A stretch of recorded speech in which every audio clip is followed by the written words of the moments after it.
విద్యుత్ enquiry commission రిపోర్ట్పై silence. ప్రభుత్వానికి నెలన్నర కింద నివేదిక ఇచ్చిన కమిషన్ యాక్షన్ ఎప్పుడన్న దానిపై చర్చ. మరి 1.5 మంత్ అయిపోతుంది, ఎప్పుడు స్టార్ట్ చేస్తారు? ముహూర్తం కావాలన్నా? కమిషన్ ఆల్రెడీ రిపోర్ట్ ఇచ్చేసింది.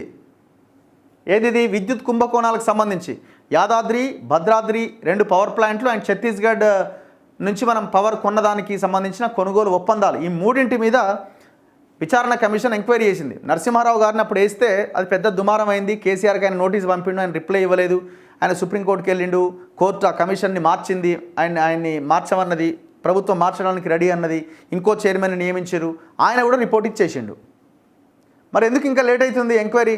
గత బీఆర్ఎస్ పాలనలో విద్యుత్ కొనుగోళ్లు, ప్లాంట్ల నిర్మాణాల్లో అవకతవకలు నిగ్గు తేల్చేందుకు మార్చి 14వ తేదీన జ్యుడిషియల్ కమిషన్ వేసిన సర్కార్, విద్యుత్ సంస్థల సీఎండీలు సహా మొత్తం 28 మందిని విచారించిన కమిషన్ తమ వాదన వినిపించిన విద్యుత్ రంగ నిపుణులు 100 పేజీలతో అక్టోబర్ 28వ తేదీన కమిషన్ నివేదిక ఇచ్చింది. మరి నివేదికను రేపు అసెంబ్లీలో పెట్టబోతున్నారా?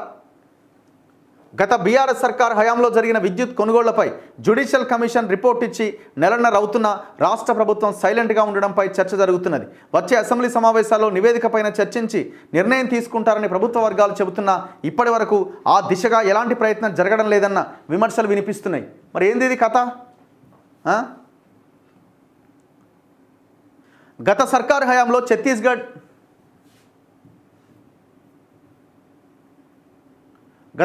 హయాంలో ఛత్తీస్గఢ్ విద్యుత్ కొనుగోలు ఒప్పందాలు, కాలం చెల్లిన టెక్నాలజీతో భద్రాద్రి పవర్ ప్లాంట్ నిర్మాణం, నామినేషన్పై పనుల కేటాయింపు ఇలాంటి అంశాల్లో జరిగిన అవకతవకలపైన కాంగ్రెస్ సర్కార్ కమిషన్ ఆఫ్ ఎంక్వైరీస్ యాక్ట్ 1952 ప్రకారంగా మొదట జస్టిస్ ఎల్ నరసింహారెడ్డి అధ్యక్షతన ఏకసభ్య కమిషన్ను 2024 మార్చి 14న నియమించింది. అనంతరం కోర్టు ఆదేశాలతో జస్టిస్ నరసింహారెడ్డి స్థానంలో బాధ్యతలను జస్టిస్ లోకూర్ కమిషన్కు అప్పగించింది. మొత్తంగా 8 నెలల పాటు సమగ్ర దర్యాప్తు చేపట్టిన కమిషన్ పలు అక్రమాలు జరిగినట్టుగా తేల్చింది. అక్టోబర్ 28న ప్రభుత్వానికి కమిషన్ తన రిపోర్ట్ అందించింది. ప్రభుత్వానికి నివేదిక వచ్చి 47 రోజులవుతున్నా ఎలాంటి యాక్షన్ కనిపించలేదు. అసలు చర్యలు ఉంటాయా లేదా అన్న టాక్ పొలిటికల్ సర్కిల్స్లో వినిపిస్తోంది. ఇది మనకు తెలిసిన విషయమే. ఛత్తీస్గఢ్ ఒప్పందం అన్నది ఇది మనకి గుదిబండగా మారిపోయింది. ప్రైవేట్ మార్కెట్లో దొరికే దానికంటే ఎక్కువ యూనిట్ ఛార్జ్ పెట్టి అక్కడి నుంచి కొనుగోలు చేసిరు. ఇప్పటికీ మనం ఆడ కట్టాల్సిన బిల్లు కూడా ఇంకా పెండింగ్లోనే ఉంది. ఇది దీంట్లో క్విడ్ ప్రోకో జరిగిందన్నది ఆరోపణ. నెక్స్ట్ యాదాద్రి పవర్ ప్లాంట్, ఇది 270 కిలోమీటర్ల దూరం ఉంది బొగ్గు సరఫరాకి అండ్ ప్లాంట్ ఉన్న దగ్గరికి. దామరచర్లలో ఆ ప్లాంట్ ఉంది, నల్గొండలో. మరి ఈడెందుకు పెట్టిరా అంటే కేసీఆర్ పెట్టమన్నట్టు పెట్టినవని అధికారులు అఫిడవిట్ వేసారు కోర్టులో. సో కాబట్టి మరి ఇందులో కేసీఆర్ పాత్రను ఏమైనా తెర మీద తీసుకొచ్చిరా లేదా, కమిషన్ రిపోర్ట్లో ఏం పొందుపరిచారు అన్నది చూడాలి.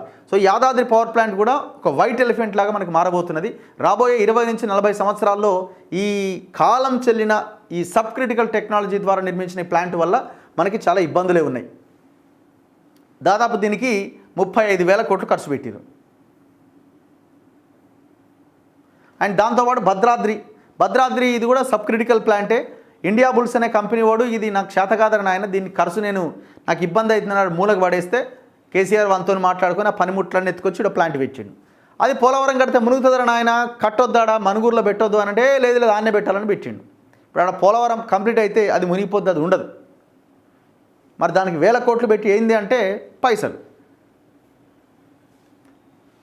సో ఇట్లా ఇది కూడా మనకి ఏ పని చేసినా అంతే. ఇప్పుడు ఇవన్నీ డబ్బులు తెచ్చి పెట్టినాయే కదా. ఇప్పుడు ఆర్బీఐ రిపోర్ట్ వచ్చింది, చాలా గొప్పగా చెప్పిందని ఏదో నమస్తే తెలంగాణలో వార్తలు రాసింది. మరి ఇవన్నీ ఏంటి?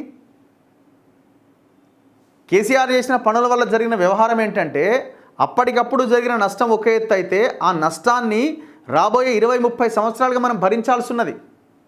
కాళేశ్వరం ద్వారా తెచ్చిన అప్పు, దానివల్ల రూపాయి ఒనగొరకపోయినా అక్కడిదక్కడ అయిపోయిందంటే కాదు, మనం ఇంకా కట్టాల్సిన అప్పు ఇంకా చాలా ఉన్నది.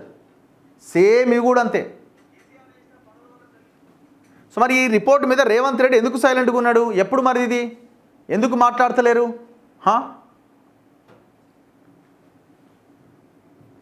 మీరు మాట్లాడడం మేము సైలెంట్గా ఉంటామంటే కుదరదాడా? జనాలు ప్రతిదీ ఇంట్లో ఉన్న రెడ్ బుక్ ఓపెన్ చేసి రాసుకుంటున్నారు. జాగ్రత్త.